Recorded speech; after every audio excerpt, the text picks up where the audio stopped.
Bonjour. Le truc et astuce que je souhaite partager maintenant avec vous est le, entre guillemets, petit plaisir que je me fais à chaque fois que je mets en œuvre une machine à vapeur, à savoir lui adjoindre un sifflet. Lorsque, comme sur cet ensemble, je reçois une chaudière non équipée, je dois trouver à chaque fois de nouvelles solutions.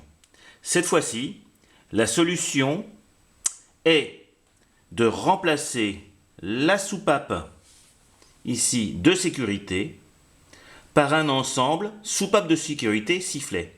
Comment faire, me direz-vous? Eh bien c'est très simple.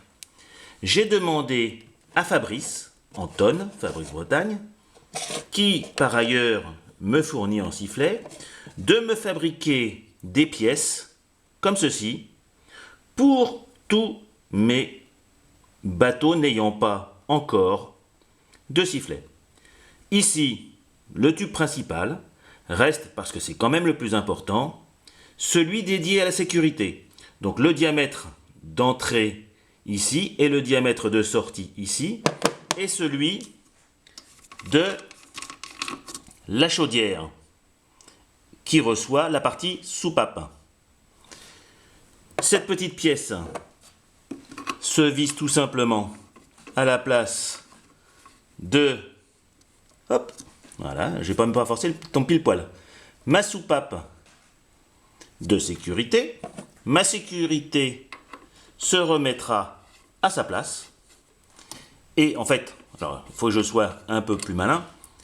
Je dois d'abord positionner le sifflet, parce que le sifflet avec le petit téton qui dépasse ne peut pas tourner. Donc là, vous voyez, je visserai mon sifflet. Hop. Je mettrai un cerveau qui va aller se balader, je ne sais pas encore trop où, mais ça, c'est pas important. Et voilà. Je transforme une chaudière sans... Il faut juste avoir voilà, les doigts souples. Voilà. Une chaudière sans soupape, pardon, sans sifflet, en une chaudière avec sifflet. Autre point de détail que je vous signale sur ce bateau qui est, comme vous le reconnaissez, mon King of River, sans faire de soudure supplémentaire, j'ai demandé à Ludger de me refaire une vanne et dedans, vous connaissez le principe de ces olives écrasantes, je vais pouvoir, hop, voilà, avec cette petite olive, pouvoir couper le tuyau et installer une vis sans faire de soudure. Ce montage est d'autant plus facile que je viens d'en réaliser un autre pour le Cherokee. Voilà le Cherokee fini. Alors le plus difficile dans un bateau à coque est de glisser le cerveau. Alors évidemment, je n'ai pas été malin, j'ai tout remonté. Mais le cerveau, en fait, j'ai rajouté ici une petite plaque de bois que j'ai collée contre un découple.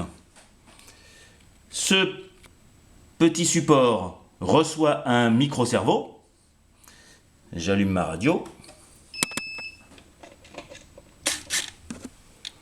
Et ce petit cerveau, dont je peux régler la course, me permet, quand je remonte, quasiment pas, mais quand je descends, de tirer exactement sur le câble, parce que j'ai utilisé du câble.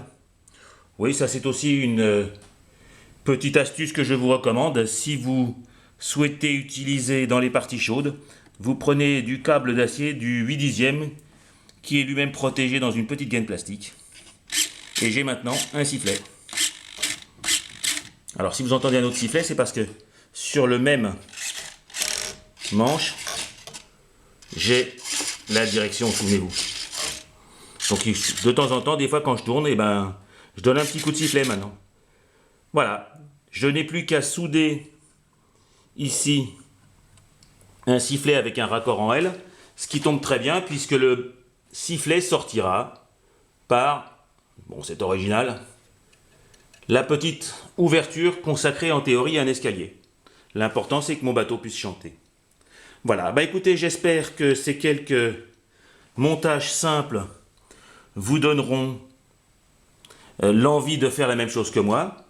Alors dans les choses à ne pas faire, parce que je fais mon expérience en marchant, comme dirait l'autre, j'ai découvert avec tristesse que les soupapes sont extrêmement fragiles. Donc voici une soupape que je devais fixer. Alors j'ai de la chance, j'en ai une autre, mais la soupape que j'avais initialement dévissée, quand je l'ai voulu la revisser, et ben, j'ai serré à la clé. Erreur grave. Quand on voit une pièce de laiton comme ceci, on se dit bah, c'est du massif. Bah pas du tout.